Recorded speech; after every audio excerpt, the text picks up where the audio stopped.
I'm here with the lovely Teash with Tea with Teash podcast. Yes, ma'am. Yes. Can you please explain to the lovely people out there who you are? Let them know what Tea with Teash is, and explain to us just kind of like what the platform is, how it came about. So I am Teash. I'm the creator of Tea with Teash podcast, and it's pretty cut and dry with me. My nickname is Teash, a childhood nickname, and I've always had a love for tea and also tea. So I figured to just go ahead and begin, pretty much give life to my podcast, Tea with Teash podcast. I've always been an outgoing personality and pretty much a talker. So I figured if I could give all of this insight and all this motivation to those around me, why not do it on a bigger platform? So that's how Tea with Teash was born. Amen. So you look very cute today. Thank you. And I'm over here wearing what you looking over. I mean, I'm just looking at the people. Well, look at me. Look at us. But no, you look very cute. And wait a minute. Tea Sipper Club. Yeah. Period. Did you get that made? My husband made it. Oh, really? Yeah, he personalizes all my attire. That's solid. Yeah. I'm gonna have to give me some personalized stuff because I feel like when you wear your stuff, it's like you're branding your own Absolutely. business, you know? Of course. Okay, so now we're gonna kind of dive right into Okay. How long have you been a podcaster? Mentally for a very long time, but physically I woke up one morning and just got playing with myself, and I started in November actually. November of 23. Really? Yeah, not much time at all to have done as much as I've done so far. No, literally. I remember when you started it and he was like, "Can you pub for me?" And I was like, "Duh." Yeah. And then now you're doing events. Yeah. Now you're hosting, co-hosting. You're featured in a magazine. Like, talk about those experiences and how did you get to that point? So it was so crazy. I guess it's just God's plan for me. I was actually contacted by the editor for Who Am I magazine, which is a Black-owned magazine. Shout out to Terry Watson. He just hit me up and was just like, "Hey, I would love for you to be in my magazine." And it's actually an all-black magazine that covers about 20 some odd states. So he definitely wanted me to jump on the Kansas City edition, which I was like, no brainer. He had did some research and he had also listened to my show, which I was like, shut up, because he's actually located in North Carolina. So I was like, hey, let's do it, and it got done. Period. Yeah. And that's like a big accomplishment. Not many people can say that, first of all, that they knocked something off their bucket list, like Right. a goal, actually conquered it, and then to actually have success with it. I feel like that's amazing. Yeah. So how do you deal with that? Like, what does a typical day look like for you? Because I know you currently work as well. You're a mom, you're a wife. Like, how do you incorporate a business on top of that? You know what? It's all about priority and prioritizing everything that I have going on. Good thing that my son is a sophomore in high school. I don't have to do a whole lot of full-time mothering because, of course, he's turning 16. But like I said, just making sure that I prioritize everything and give enough time to each thing, especially my artistry, as well as home life. You just have to learn how to, section everything off, but make sure whatever you're doing within those realms that you go hard. Amen. So, And so how do you keep yourself motivated and keep yourself like, all right, let me be disciplined enough for me to be able to issue out an episode? Because girl, listen, it's hard. it is. What do you do? Do you plan? Like, how do you You know do what? I've always been one of those people that organize, I overthink, I pre-plan. Everything has to be in order That's me for me. too. So I think because I have such love for my podcast, it's nothing for me to discipline myself. But sometimes I try to do as much as I can while I have that motivational window, because there are times where I don't want to do anything. But at the end of the day, I love what I'm doing, and I love my teacups that are watching, and I get it done. I So love that. prayer, for real, carries me a long way. 'Cause, Amen. I just give it what I got and keep what I don't have. Teacups, is that what you call us listeners? Yeah, Teacups? my I teacups. love that. Yes, ma'am. How has the engagement from your audience been? Like, do you feel like you've been receiving the love, or maybe whatever it is that you put out into your episodes? Like, do you feel like those teacups receive that well? I do. I get a lot of good feedback. I have people that tap into my show and share my show, people I've never met. people that are friends of friends, people from different states. It's ridiculous. I'm like, oh my God, I just started this thing, and just with the level of love that I've got has been unmatched, to say the least. But you know, we're out here to support each other, and I believe that what you give out, you give back. So salute to me for being as solid as I am to do what I do and support people from all walks of life, and they give it back. And I want to say, I actually want to piggyback off of that because this girl support everybody. Okay, I do. Me, Lachey, I be seeing you repost. So even Lauren in her clothing line, I gotta talk to her about that because she been killing it. But so I'm just like seeing all of the people that you pour back into you. Like that is a testament, and I want to say thank you because I know you do the same for me, and I appreciate that for sure. And I was like, oh no, baby, you got to be here because, and then I gotta support because why not? Yeah, you know, and I do believe that. I truly believe whatever you put out into the world, you will get back. That's probably why you're so abundant right now. I feel like, you know, you had mentioned something though, and I wanted to just piggyback off of that. You were talking about just having the motivation to do things, and when you have that window of motivation, you dish it out loud.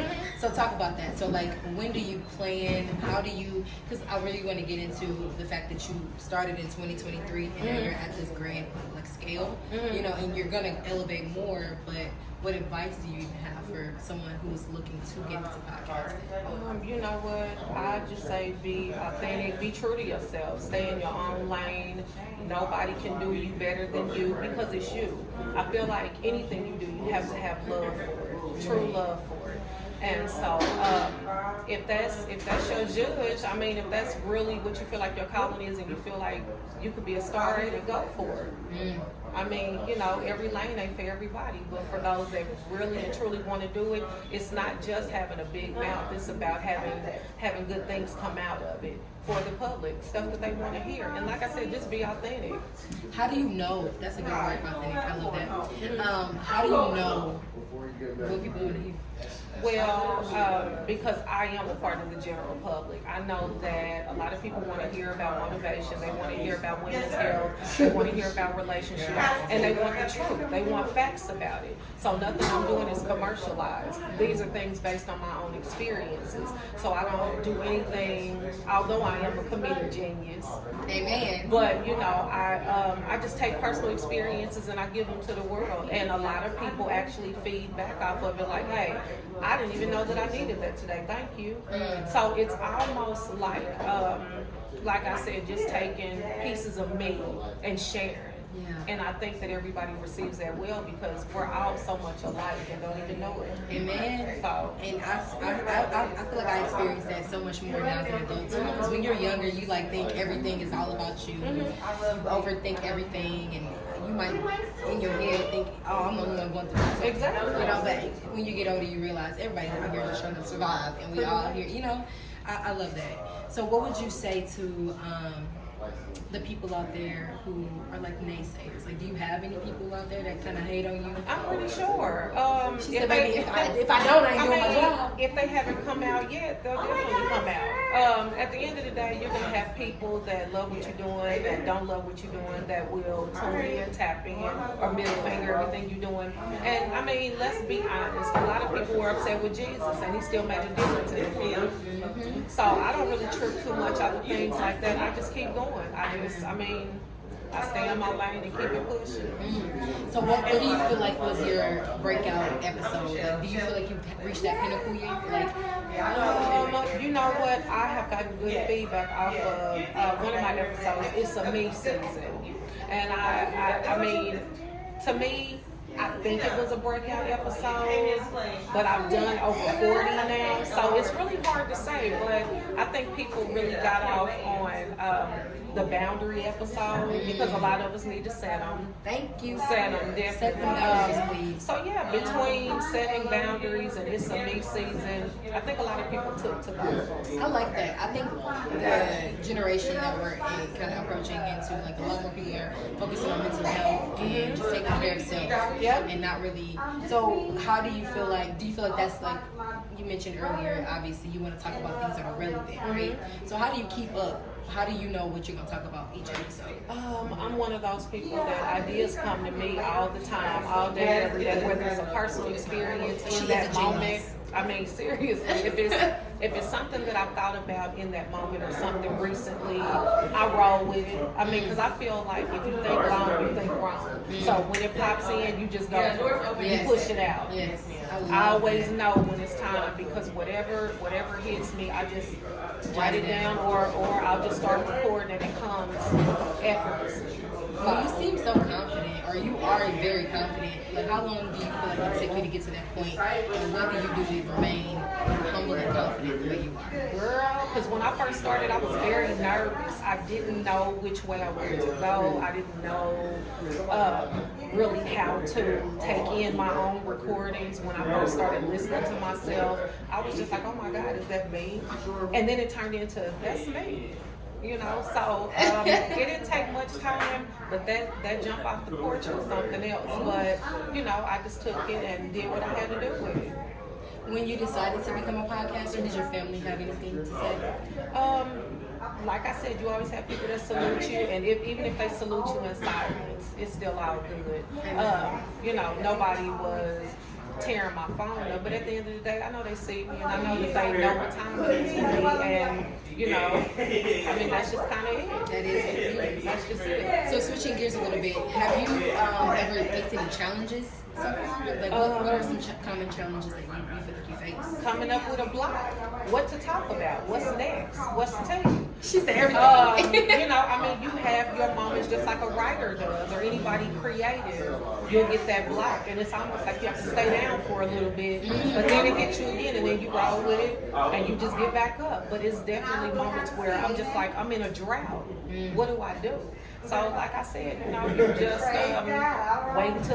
wait until the moment comes again, and then you just roll with it. Is that how you cope with having those creatives? I'll call it like writer's block, right? So you might have a creative block, creativity block. Basically. Do you do anything specifically, like a nature walk? Like, I know I'll go out to a park or something. I'll go kind of listen to music or something. What do you do? I really just listen to my heart for real. That's how a lot of things come to me. I listen to my heart and I really let God lead because it's so many things you would talk about that are relevant, but then there are some that really aren't relevant or that are just personal that you don't really want to release into the world to create a lot of back and forth. So I think I just do a lot of meditation and just let things flow naturally. And then when I get that thought, I just go for it. Do you read any books or anything, or to kind of keep you motivated? I don't. But the meditation, I like that. I feel like that's something that silences your mind, and a lot of times we just are always on the go. Yeah. So we can't create when you're always moving and in the midst of chaos. You know, so I like that. I feel like meditation is important. It is.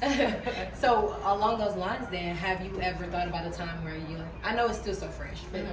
Girl, everything I do, I'd be like, oh, I love this, and then you'd be like, I want to quit. Have you ever wanted to quit? Yes, of course. I would want to say maybe once every couple of weeks. I'm like, you know what? This ain't going as fast as I want, or what if this happens, or what if that happens, but then I have to snap back into reality that nothing great was created overnight, and you have to put in a lot of time. I still have a lot of time to go. I still have a lot of tea talks to do. I have a lot of motion that I need to make in the sand. So I like that you said that. Yeah, you know. So I mean, like anything else, you know, you get tired, you get discouraged, but at the end of the day, you get for real with yourself too. Like, hey, ain't no quitters around here because this is what I'm made to do. So I just go full speed ahead. I love that. I feel like so many people start a project or a task, and it sounds good at first, but once it starts to get hard, once you don't want to do it no more, it kind of just it doesn't exist anymore. So I like that you said that even if I don't feel like it, even if I got to roll up, it's gonna happen. It has to happen. And I love that motivation. I feel like that's the mindset. You know, going into anything, honestly. Yeah. So what is a typical day for T with Teash look like? As far as Prepping, outside. yeah, well, it can be outside too, because we want to know who you are as a woman too. You know what? I'm really an all-around type of girl. I can fit into any crowd. I'm just one of those big personalities. I love life. I live it. And if I'm not traveling, I try to do things on the inside of home, which is Kansas City, obviously. Hanging out with friends or just relaxing. I like to relax a lot. I like to be by myself a lot. People would think with me being a Leo that couldn't happen. It definitely I'm happens. starting to see a lot more Leos. It definitely happens. I like to, I don't know, crowded spaces are cool, but there are a lot of times where I kind of drift off and just do me for a long period of time. I like fall off and then they're like, what happened? And I'm like, but then when I pop out, I pop out. Yeah, honey, you pop. You know, I have to pop out. Speaking of popping out, so right now we are at the Crave KC, which is a black-owned restaurant here in Raytown, Missouri. Teash is co-hosting tonight, right? I am. So can you explain to them like why we're here, what this event is, who you're co-hosting with? Okay, so I am co-hosting alongside of DJ Philo. This is his event. This is the R&B showcase. We're going to have a few performers here tonight that are going to knock your socks off, basically. It's pretty much a vibey event where a lot of R&B music is going to take place. He may pick it up a little up-tempo, but for the most part, we just gang and we're just here to have a good time tonight. So I hope you got your tickets. If not, it will be live streamed from 7 to 10 p.m. You can catch it on YouTube, Facebook Live, Instagram, you name it. You know, that's where we at. So. Amen. And even if you don't come tonight, just make sure you check out the Crave because the food is really good. The food is really good, and the drinks.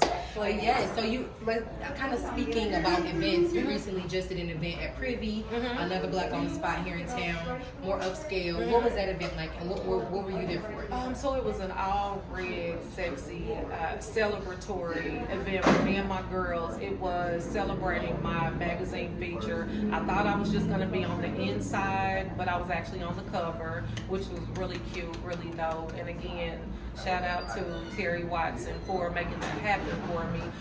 It was just a real cute vibe. Like, you know, I came up with the idea to wear all red, and the girls came through. They came out. Y'all did come through. I'm gonna show some pictures too, because y'all looked fire. They came out. How did you feel that night? I felt amazing for a couple reasons. I felt amazing because I've been podcasting for 20 minutes and I've gotten so much exposure in this short amount of time. And also, too, I felt good that I was able to even go that far because, of course, you all may not know, but my mother passed almost 3 months ago, and for me to still be able to get up and push forward, feeling her energy all over me, y'all, I had to do it, but I felt elated just to know that people that love me exist, like true love exists. I got roses and all types of things. I mean, it was real cute, y'all. So it was all good. It was beautiful. And I know your mom is still so proud of you. I know she's looking at you, just literally smiling from ear to ear. Yes. I know that was a beautiful night. It was. So talk about the Who Am I, right? Was that the magazine? So what was the feature? What did you talk about in the magazine? So the editor, he just put a lot of things about my personality, a lot of things about my show, which is, again, Tea with Teash. Just pretty much breaking it down, who I am, you know, everything that he and I have discussed. Just the nature of everything, what I talk about, which is a wide array of topics. Like I said, anything that comes to me, we're going to talk about it. Whether it's about relationships, whether it's about breakups, whether it's about positivity, motivation, when it's time to axe old situations, whether it be friendships that are dead and gone. You know, pretty much anything that I feel like needs to be discussed. But you know, he did a really, really good job laying me out, and it was amazing. It was nothing short of amazing. How to did be you honest. even get that exposure? Like, you talk a lot about, like, you've been podcasting for 2 seconds, but you've been on a magazine cover, you've been co-hosting, you've been having events. How did you get that recognition? Like, what did you do in order to kind of set yourself apart and make yourself a little bit more known? You know what's crazy is that I haven't done anything. I will say a lot of my girlfriends, like Lachey Mitchell, which is one of the best to me, and everybody else that loves it, fashion designers. One of That's my my girl. girlfriends that owns Lo and Behold, real estate friends. Just having, I guess you could say I'm well connected. Yeah, I'm well connected on the aspect of all of my homegirls deal with business in some way. So we did a lot of brunches, women empowerment type things. But some of these things I had nothing to do with. Like Terry Watson reached out via email, and I thought that it was fake. I was like, I just started. Ain't no way somebody want me in a magazine. Yeah. But he actually listened to my show, did some research, and I guess to him, I was the perfect person for it. I've done a few tea talks, which have been amazing. So like I said, everything that's going on, like, you know, DJ Philo reached out to me for this opportunity to co-host alongside him. I was like, yeah. So a lot of things I had no dealings with. People reached out to me. So it was awesome. That. So let the viewers know, when does each episode drop? When I feel like it. Amen. Because sometimes people be tired. And People get off just, our back. you know what? I think what happens is people are so routine, so rehearsed, and like I said, nothing with me is commercialized. I record when I want. I may get 1 to 2 episodes out at a time. It just really depends. Now, when I start to go live on my YouTube channel, I'll definitely have a specific day and time. But right now, it's just what I want to do, and you know, whenever I feel like it's time to go. Yes, I love that. So, I mean, I feel like we put too much pressure on ourselves as a society. You do. And that's how you get burnout, and that's also how you get quitters. Because you feel like you got to commit to a certain time, and instead of just being like, you know what, I'm going to be fair with myself, I'm going to put it out, I'm going to make sure I'm consistent, but if it don't happen, it don't happen. It don't, and I think, like I said, a lot of people, too much planning can really make your head hurt. I just feel like let it roll, let it flow. Just let it flow. And your tribe, they're gonna watch, they gonna hold you down anyway. So everything just doesn't have to be so organized. Amen. Do what you wanna do. And I'm a little organized cat too. Right. Right. Just I see that it's starting to get a little rowdy in here, so I know Yeah. your event's about to start. Is there anything else you would like to say? Just any motivational words? Anything specifically about your podcast, or any just words of encouragement? The words of encouragement, what I would like to say is the T is do what you want, make it your own, do however you want, and just rock out with yourself. I feel like nobody's gonna do more for you than you. So whatever you wanna do, just all gas, no brakes. Don't worry about who's gonna like it, who's gonna love it, who won't like it.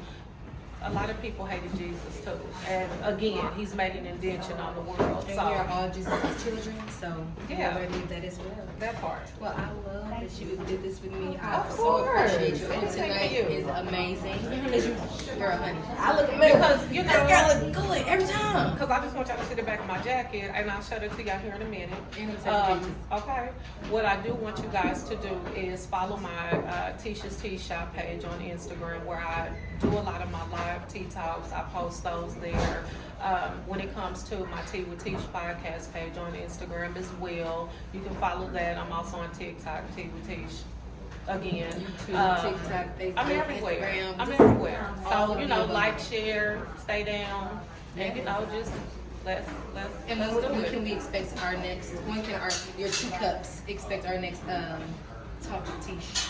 You know what? I just did a couple episodes, maybe a few days or so ago, and you'll have to check those out. I'm on Spotify, Apple Podcasts, and also iHeart Podcasts. So check me out on there. I have over 40 episodes. So let's get into it. So what I want you guys to do is go ahead and go to all those platforms, start streaming all her episodes, so that way when she comes out with new episodes, you can be all caught up. Yes. And thank you so much, Follow. Teash. Yes, please follow. Make sure y'all follow me on Instagram as well. And yes, this episode is wrapped up with the lovely Miss Teash. Of course. Thank you, honey. Yes, ma'am. You look so cute. I'm about to take